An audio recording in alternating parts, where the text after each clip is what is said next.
Hello, magandang gabi sa inyo guys. Ayan, napag-isipan ko magluto ng pinakpit ngayon. Wala, nakita ko lang sa palengke kanina pag uwi namin galing Ilocosur. So namili kami, kasama ko yung aking pamangkin. Ayan, so lulutuin natin yung ating pinakpit for today. At binabati ko lang po yung mga subscriber natin. Si Ma'am Elizabeth Makuha, hello po, happy belated birthday kay Ma'am Nitsu Gilon. Ayan, syempre binabati ko rin po ng magandang gabi si Ma'am Judy Baltasar, Ma'am Mirna Ragunton ng Canada. Hello po Ma'am Mirna, kumusta po kayo? So yan guys, at panoorin nyo pa paano namin lulutuin yung aming pinakbit. Ito yung version ko, iba kasi yung version ng ibang Ilocano guys. Ayan, so gusto ko kasi maraming ampalaya, maraming gulay, at hindi ako naglalagay ng sabaw kasi yung gusto ko yung mismong katas ng gulay, yun po yung aking pinakasabaw. So abangan nyo guys yung aming pagluluto ng aking bawangkin, kasi dumalaw siya dito dahil pupunta kami bukas sa sementeryo dahil undas na po bukas. At kumusta naman po yung mga bakasyonista dyan, yan, na dadalaw sa kanilang mga mahal sa buhay sa sementeryo. Ingat po kayo, at thanks God wala na rin pong bagyo dito sa Abra. Maliwalas na at tahimik na ulit ang paligid. Yan, ingat po kayo palagi. Thank you guys sa panonood, at panoorin natin po paano namin lutuin yung aming version ng pinakpit. Thank you po.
guys, lulutuin na natin yung pinakbet. So lagyan mo yung mantika muna. Lagyan mo muna mantika. Ayan.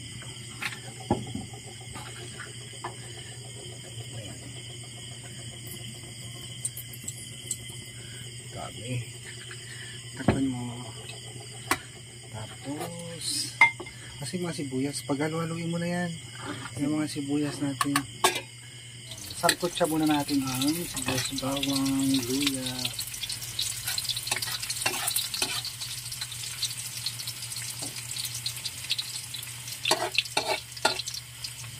Naluto mo yung bawang? Ayan. Pwede mo nilagay yung karne niya. Gusto mo siya ngayon. Yung halo ng ating pinakbet ay medyo yan.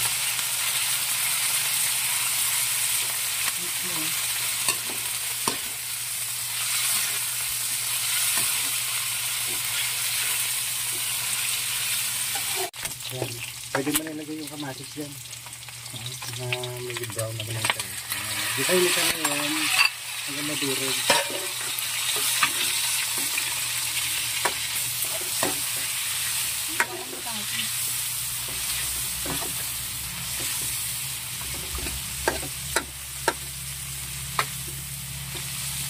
Pag medyo nalusak na siya, lalagyan natin ang bagoong. Yung bagoong kasi ginigisa ko yan eh.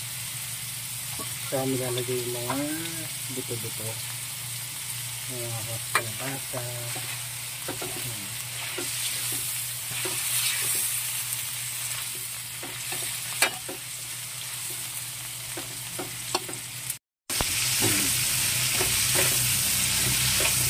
Then bagoong. Lagyan natin ng bagoong. Guys, ito galing pa ng Pangasinan. Yan, baka naman. Binigay ng antito. Sponsor. Galing Pangasinan.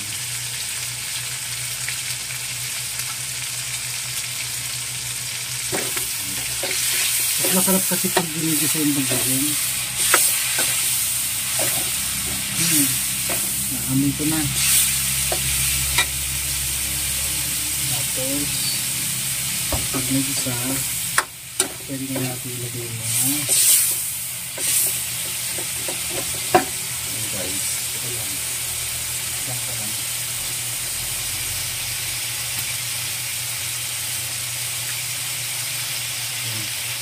Ilagay na natin yung kalabasa. Dito na ako naglalagay ng sabaw. Ayoko. Kasi yung gulay kusang maghagig sa tubig yan eh. Hayaan muna natin maluto yun. Saka natin lalagay yung gulay. Okay. Up. Mix muna natin ng konti. Lulutuin muna natin yung mga patani, kalabasa, gabi. Parang ang dami. Dalawa lang tayo kakain. Parang sobrang pwede muna siyang takpan muna. Panahin ng apoy. Hindi mo nilagay yung gulay. Nagilalo ko na pa. Sige.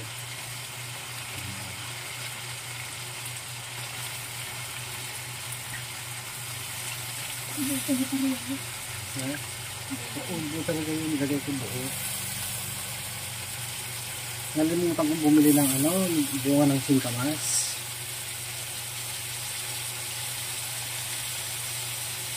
Sige. Ito na.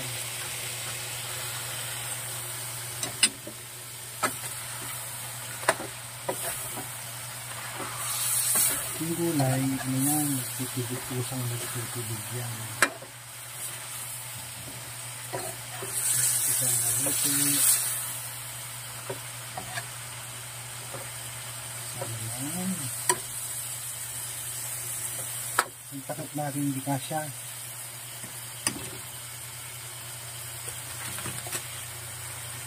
Tapos guys, takpan. Gusto mo yung sabaw? Ha? Hindi na din mga sabaw. Gusto niya rin ang sabaw ng palengke. Ito natin yung konting sabaw. Ito lang. So, pwede na siguro ito. Yan guys. Huwag natin i-overcook para may lasa talaga yung gulay. So guys, kain tayo guys. Tikman mo nga yung sabaw niya kung okay na yung hayo. Bakit sa akin? Ito na yung aking pakpet.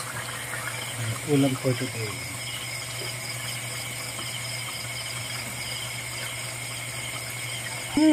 Tama lang dito.